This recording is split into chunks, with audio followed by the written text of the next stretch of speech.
Mais va des rétros, sale gauchiasse. Ouais, t'as fait le couillard, t'étais la connasse. Oui, mais écoutez, c'est déjà mieux peut-être.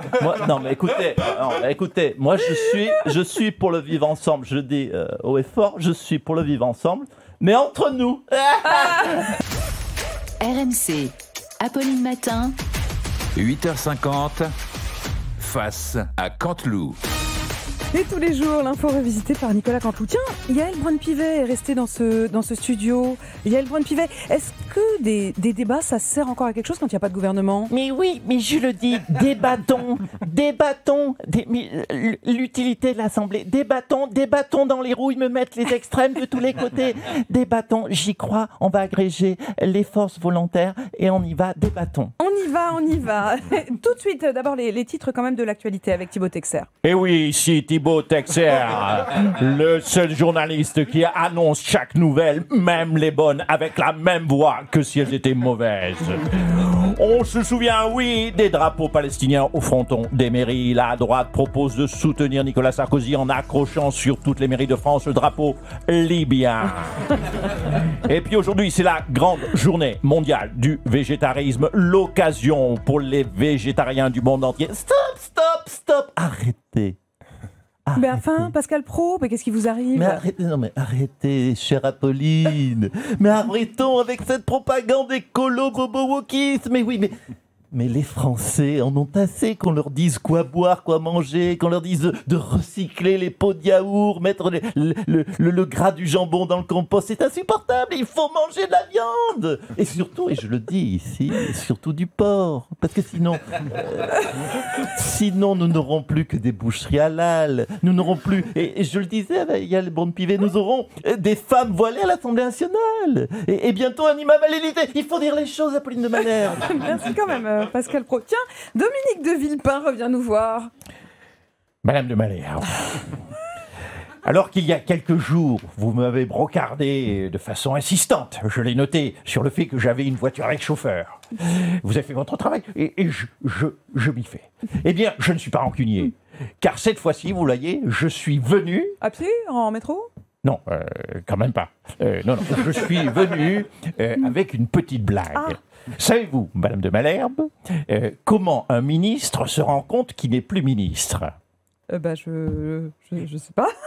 Je sais pas. Eh bien, quand il s'assoit à l'arrière de sa voiture, elle ne démarre pas. Oh bon, alors je suppose que vous n'êtes pas venu que pour faire des blagues, Dominique de Villepin. Vous l'avez compris, par solidarité, par conviction. Je suis là pour apporter mon soutien, plein et entier, à Nicolas Sarkozy qui aujourd'hui, nous le savons, dans la souffrance. Ah bon, vous êtes amis maintenant ? Je n'irai pas jusque-là. Ah. Parce que c'est vrai que si la vengeance est un plat qui se mange froid, je peux vous dire que là, c'est comme si j'étais en train de me taper tout un pot de 2 litres d'Agendas aux cookies avec supplément chantilly. Je vois bien. Bonne dégustation, Dominique de Villepin. Monsieur le Président, vous n'avez pas encore réagi à la condamnation de Nicolas Sarkozy. Monsieur le Président est là ? Écoutez, chère Apolline de Malherbe, si je devais commenter à chaque fois, faire un commentaire à chaque fois que Nicolas Sarkozy voit un juge, il me faudrait des journées de 72 heures et 15 porte-paroles d'astreinte au ministère de la Justice. La condamnation d'un président de la République à la prison ferme, quand même, monsieur Macron, c'est un événement historique. Non, alors écoutez, on va replacer dans le contexte, chère Apolline de Malherbe. La semaine dernière, vous savez, j'étais à New York pour sauver la Palestine. Ah oui. Ensuite, j'ai planché sur le budget pour éviter à la France de faire faillite. Et j'ai passé mon week-end au téléphone avec les membres les plus éminents de l'OTAN pour empêcher les drones de Poutine de déclencher une troisième guerre mondiale. Pardonnez-moi. Oui, ça m'arrive de savonner parce que j'ai un petit sur la langue. léger, mais alors, excusez-moi. Oui, j'ai pas la chance d'avoir la voix de Monsieur Texer. Alors, excusez-moi de ne pas avoir le temps de m'intéresser aux frasques d'un retraité qui s'est fait prendre les doigts dans le pot de confiture. Bon, merci, Monsieur le Président. À Strasbourg, une campagne de communication lancée par la mairie fait polémique et sur l'une des affiches, on y voit une femme voilée. Non mais stop. Non mais attendez, arrêtons-nous 2 secondes. Est avec nous. Non, mais vous ne pouvez pas, Mme Malherbe, même si vous êtes une grande professionnelle, vous ne pouvez pas comme ça annoncer une telle nouvelle de façon aussi anodine.